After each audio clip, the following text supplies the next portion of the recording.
Hi everyone, Brenda Gustin here. Welcome to Microbiology. We're in section of the ebook 1.1 and we're doing the introductory material, Microbes Tiny but Mighty. We're getting started here. There's some important vocabulary that aligns with our first learning outcome that you'll find on your lecture study guide. And notice that these are also active links. So if you click on that, it also gives you the definition. But microbiology, a special area of biology that deals with living things ordinarily too small to be seen without magnification. They are microscopic. And so we call these kind of microscopic organisms microorganisms. And throughout the semester, you might hear me or might see in the textbook, there can also be referred to microbes, and you might hear other terms, but they're kind of generally, I'll try to use the word microorganism.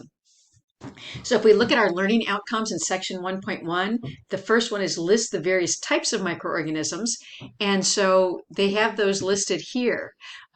Notice that here it says the microorganisms can be cellular or non-cellular. And another word for non-cellular is acellular, a meaning not. So not cellular, cellular and not cellular. And so the cellular microorganisms, which means they're composed of cells, and you guys have some concept of cells from previous courses. We have the bacteria, the archaea, which you may or may not be familiar with, and I'll talk a little bit more about those, fungi, and protozoa. So when we look at these different organisms, we're going to spend a lot of time talking about bacteria this semester. I'll tell you a little bit more about archaea. Fungi, you guys know the fungi as the molds and the yeast. And but you're like, but mold isn't microscopic. We kind of put fungi into, and there's also macroscopic fungi. There's things like mushrooms, so they're definitely not microorganisms. Molds sometimes are identified based on microscopic structures, like their spores, and they can cause, some of them can cause diseases. So we kind of lump those into microbiology. But there are truly microscopic fungi, and those are the yeast. So you've heard of yeast infection, or you've used yeast for baking bread or other products. And so fungi we kind of lump into, some of them are also microorganisms.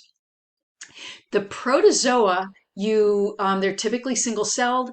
We would call those the single-celled plants and animals. And again, we're going to talk a little bit more about those. Some of them do cause diseases, so microbiologists might study those. So our cellular microorganisms we're going to talk about this semester are bacteria, archaea, fungi, and protozoa. Even though they're technically not microorganisms, helminths, which are typically worms, are a lot of times studied by people that we would call microbiologists or parasitologists, because a lot of them are microscopic or have microscopic stages, and also because a lot of them cause, or many of them cause certain diseases. We're going to talk just a little bit about helminths in our study of microbiology. And then finally, we have acellular microorganisms, meaning these are not made of cells. So they wouldn't be considered living, since having a composition of a cell is one of the foundational characteristics in living organisms. But they cause infectious diseases, and we will talk a little bit more about these, particularly viruses this semester. And those are the viruses and the prions. So we will be expanding on all these organisms as we go through the semester. Here's a lovely picture of some bacteria, Mycobacterium tuberculosis, using an electron microscope. We'll talk a little bit about that in lab.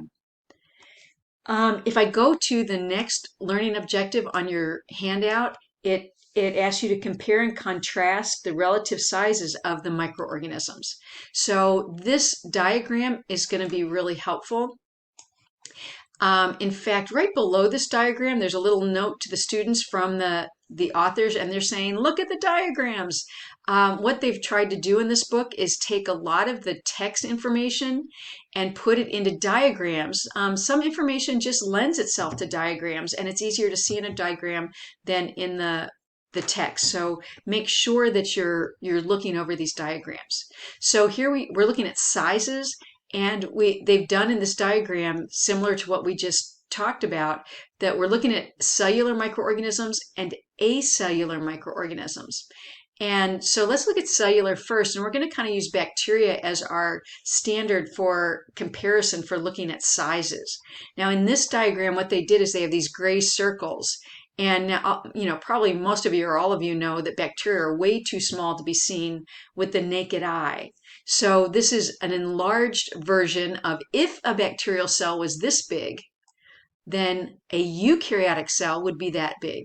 That would be the size of a eukaryotic cell. And a virus would be about that size. A protein, just a tiny little dot. So it's giving you relative comparison of sizes of these organisms. So bacteria are archaea, and we're going to talk about these later on, but archaea look a lot like bacteria.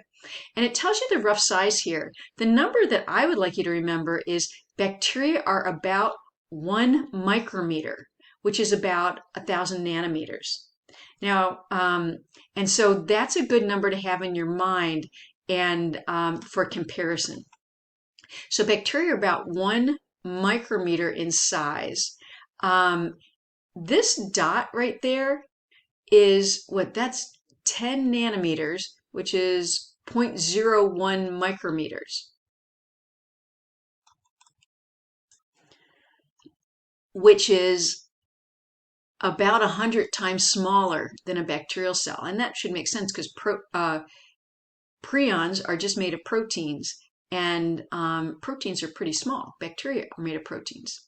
Over here, if we look at bacterial cells versus a eukaryotic cell, about 10 micrometers, that's about 1 micrometer. So eukaryotic cells, which are like our cells, animal cells, plant cells, are about 10 times bigger than bacterial cells. And then here we have viruses.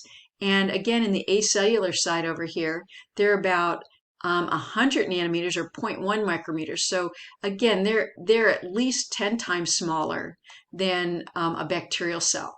Now, we have, with the microscopes we would use in a typical research or teaching lab, bacteria they're small, but you can see them, but they're still pretty hard to see. Turns out viruses are typically too small to see with our typical microscope we would use in a microbiology lab. So we'll talk about that in lab a little bit more. If we look at back at your learning outcomes, it says differentiate among the bacteria, the archaea, and the eukaryotic microorganisms in the 3-domain system. And here they talk a little bit about these different organisms, so I recommend reading that. But what happens is when we look at all living organisms, scientists have this need to organize things, and it helps us understand things. It helps us remember organisms. It helps us understand how they're related and how they arose, and a lot about evolution. And so this diagram right here is showing us the different groups of organisms, not just microorganisms, but all the organisms in something that we call the 3-domain system of life. And probably sometime when you were in school, you learned about the 5 kingdoms of life, and you learned about animals, plants, fungi, protozoa, which are a lot of these guys, and you might have heard Monera or bacteria, and that was all these guys. But we have more information now that we can divide all these different living organisms based on molecular evidence, based on observing the molecules in the organisms, and we have a much more accurate picture since about the 1970s, 1980s of how life is related. And so what scientists have done is they've grouped organisms into 3 major groups. And we call each of these groups a domain. So the bacteria, the archaea, and the eukarya. The eukarya has all the eukaryotes, and most of what you've learned about cells already, you've learned about eukaryotic organisms. And but notice that animals are eukaryotes, but there also are microscopic eukaryotes. We already said some of the fungi are eukaryotic, some of the fungi are microscopic, and all these protozoans are microscopic. Both the bacteria and the archaea are made of cells that we call prokaryotic cells. So the eukarya or the eukaryotes are made of those eukaryotic cells, and the bacteria and the archaea are made of prokaryotic cells. And again, if you forget the difference between eukaryotic cells and prokaryotic cells, remind yourself that the eukaryotic cells have a nucleus and the prokaryotic cells do not. And they talk about that in here somewhere. But that's something, oh, here you go. The eukaryotic cells and the prokaryotic cells. So archaea and bacteria are prokaryotes. They're in two separate domains, and the eukarya are the eukaryotes. And again, we're going to come back to this, and I'm going to hope to give you some impression of why this is important to us. Just a little bit of background. It talks about your next learning outcome. It says explain the theory of evolution and why it's called a theory. So here I go. Here's just a little bit about evolutionary timeline. There's so much information in this in the book that I have to kind of chop it down or else we'd never get through it. So read what you want to read if you want to read extra, but you're going to be busy enough getting through these yellow parts. So the theory of evolution, I think everybody's heard of that. Again, this should be a review from other biology classes. But remember, it says evolution is the accumulation of changes that occur in organisms as they adapt to their environments. And so if I looked at this diagram, we're kind of looking at the evolutionary timeline, and bacteria and archaea and eukaryotes it's looking at like when they evolved and how long ago insects evolved, and humans evolved fairly recently. So we talk a lot about, when we try to understand the relationship of organisms, we look at how they've evolved, and we have molecular evidence to help us understand that. One thing I always like to emphasize in science classes is that word theory, because here we have that term theory of evolution. If we're talking about things in everyday life, we might say, I have a theory that you are not going to like it if I put hot sauce on your food. And we kind of we use that word theory very loosely. We say, I think this is what's going to happen. I might not have a lot of evidence, but I think that's what's going to happen. It's a theory. But in science, a theory is actually the strongest thing we have. This last sentence here, it says it refers to a well-studied and well-established natural phenomenon, not just a random guess. So a theory, and we have the theory of evolution. In chapter 1, we're going to talk about the germ theory of disease. These are well studied and well established scientific ideas. So a theory in science is a big deal. It's not just a little, I think that's going to happen. No, we've got lots of evidence. Your book talks a lot about some of the positive ways that microorganisms shape the planet. They're talking here about how photosynthesis is important. There's a lot of photosynthetic microorganisms that produce a substantial amount of the oxygen on our planet. Here they're talking about microorganisms producing drugs like penicillin that can be really helpful, and all sorts of other things that are related to the planet and microorganisms. And so hopefully through the semester, you'll get an appreciation that microorganisms aren't just on the planet and they're not just in the discussion in this course because they're doing bad things, but they also are absolutely critical. They're a critical foundation to life. And we'll be talking more about that as we go along. The last bit I wanted to just mention, and I think most people think of this when they think of microbiology, is that microbes also can do harm. And those microorganisms that cause disease, we call them pathogens.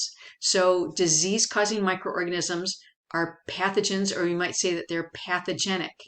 And the kinds of diseases caused by pathogenic microorganisms would be infectious disease. So these are diseases where pathogens are growing inside of an organism, on or in an organism. We can see lots of other kinds of diseases. People have diabetes or have cancer, and these are not necessarily infectious diseases.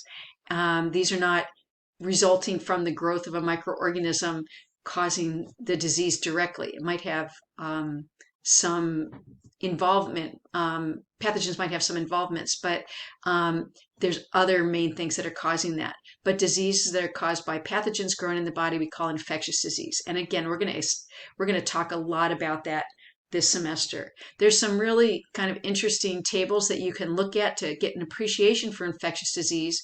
In the United States, top causes of death, and this has all causes. The red ones are infectious disease. These one here, lower respiratory diseases, there are a lot of lower respiratory diseases like influenza and pneumonia, but there's also lots of things like COPD that are non-infectious diseases. So I think that's what they're talking about here. But cause of diseases in the U.S., cause of death in the U.S., heart disease, cancer, accidents, Alzheimer's, diabetes, and the first infectious diseases, influenza and pneumonia, start popping up at rank about number 8. But if you look worldwide, it's a lot different. Infectious disease is a bigger deal in worldwide, where we might not have as much high quality public health systems. And so there's a lot more, especially respiratory diseases, diarrheal diseases. Look at that. That's falling right in down here where we have like kidney disease in the US. We have diarrhea worldwide is a major contributor to death, and tuberculosis. We don't have these major problems like this in the US, but these are infectious disease issues worldwide. And so hopefully as we go through the course of this semester, you'll get an appreciation for, why sometimes it's a big deal some places and not other places. At that point, I'm going to call that's the end of section 1.1.